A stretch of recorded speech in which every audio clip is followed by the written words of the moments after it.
タヒチの養殖真珠は何にも比べることができないユニークなものです。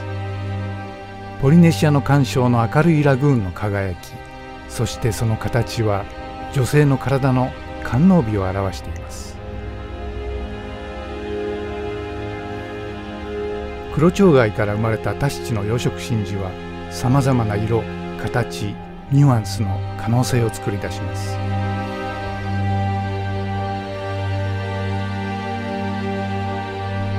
ポリネシアの伝説によると、真珠貝はテウフィと呼ばれ、サンゴの精オカナと砂の精ワロの娘だったそうです。そこに住む多彩な熱帯魚の色をしたローブを着ていたと言われています。あまりに綺麗だったので、平和と豊穣の神オロが人々のために虹に乗って大地に降りて彼女に真珠をプレゼントしました。テウフィのローブとオロの虹から真珠の虹色が生まれました。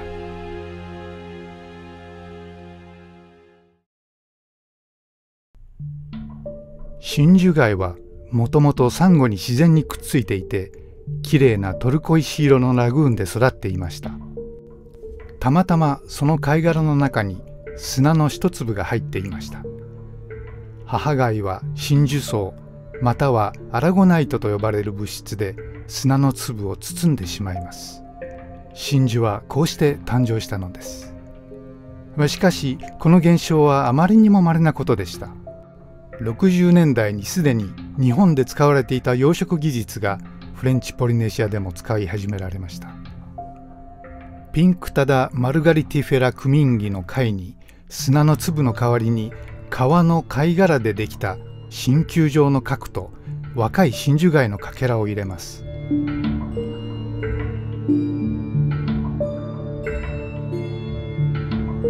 数ヶ月後、この自然の貝の中に真珠が生まれるのです。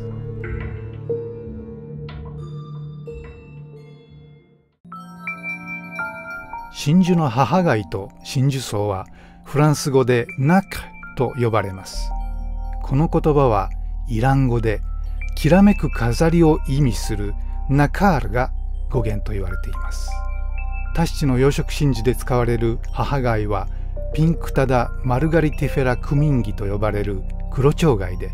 大きく30センチまでもあるものがあります。ずっと昔からポリネシアの海で育ったこの黒蝶貝によるアラゴナイトタイプの真珠層のさまざまなパールが作られるのです。現在、若い貝はポリネシアにあるいくつかの環礁の海中に作られたコレクターで寄せ集められます。成長した母貝には核が入れられます。この作業はラグーンの近くに作られた小さな小屋で行われます。数ヶ月または数年前に核入れされた貝が回収されます。朝から晩まで男性と女性のチームが若い黒蝶貝を養殖場へ移して穴を開けて核入れされた貝を集め、カンガルーと呼ばれるネットを海から取り上げて掃除をします。これらの仕事のおかげで地元の人々は海の真ん中にある生まれ故郷の環礁に残って生活できる機会が与えられています。18ヶ月かけて成長したパールはゆっくりとラグーンの小波に揺られます。数百枚の薄い真珠層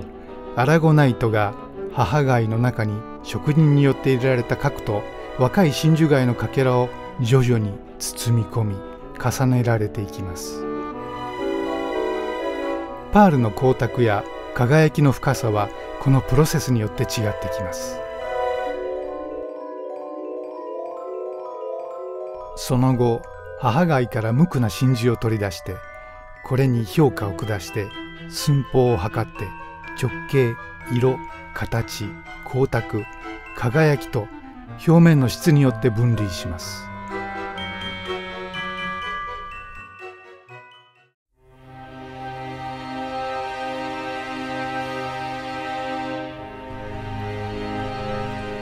白い背景でタヒチの養殖真珠を観察すると、数ヶ月をかけてひっそりと作り出されたさまざまな色、個性的な光沢が目の前で輝きます。真珠の大きさはミリメーター単位で測ります。当然大きいものは珍しく一番人気があります。形はさまざまなものがあります。必ずしも真球や梨型とは限りません。バロック、輪付き、ドロップ、ボタンや卵型のパール以外にケシと呼ばれる核のない小さなパールもあります。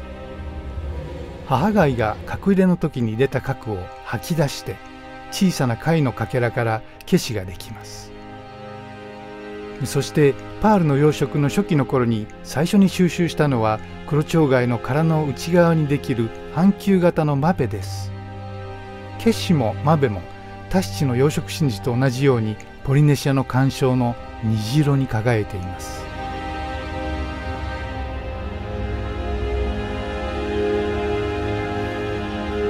パリのヴァンドーム広場、ニューヨーク、イタリア、日本、中国、世界中でその色、美しさ、輝きが愛されています。あまりの美しさのゆえ、偽物が作り出されることもあります。美しいパールのユニークな特徴が目でも心でも愛されるために、アーティストによってさまざまな作品に生まれ変わります。自然な色は科学などの人工的処理をされていないために世界でもユニークな存在です。さらに輸出される前にフレンチポリネシア政府による厳密な検査を受けています。真珠会館のエキスパートによって鑑定されているので、世界でその品質と真珠層の厚みが保証されている唯一の養殖真珠となっています。1988年に国際ジュエルと金銀細工協会が正式にタヒチの養殖真珠と名付けました。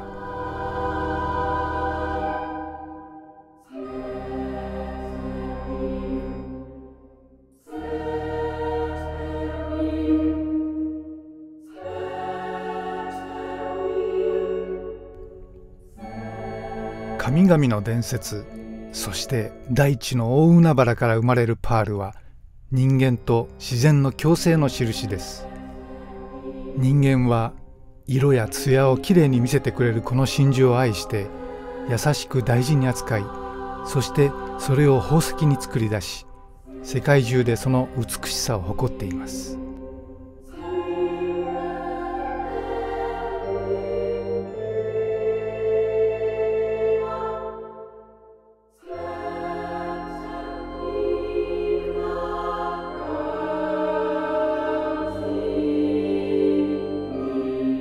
海の虹から生まれた海のプリンセスのパールはいつまでも地球上の男女に永遠に輝くポリネシアの環礁のピュアな海の色に似た艶と色を届ける約束を守ることでしょう。